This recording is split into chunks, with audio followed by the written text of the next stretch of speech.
A ceremony was held at the Confucius Institute of Cairo University on Sunday to launch a pilot program for teaching the Chinese language in Egyptian middle schools and a training program for Egyptian teachers.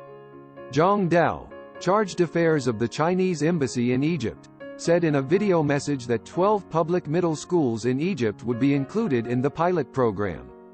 Zhang said that in September 2020, China and Egypt signed a memorandum of understanding to teach Chinese as an optional second foreign language in Egyptian primary and secondary schools.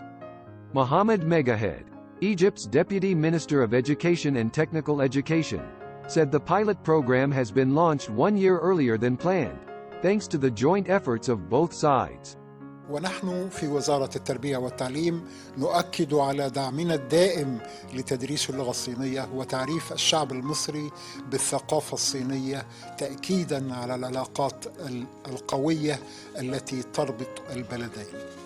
وأود في النهاية أن أنوه على التعاون القوي والمستدام بين وزارة التربية والتعليم المصرية وجمهورية الصين الشعبية، خصوصاً في مجال التعليم الفني الذي تعتبره مصر أساساً للتقدم وللتنمية الاقتصادية. The training program for teachers will last 10 days and provide courses on teaching methods, language learning, and the use of electronic textbooks and applications. A total of 12 teachers will take up posts as Chinese language instructors after the training.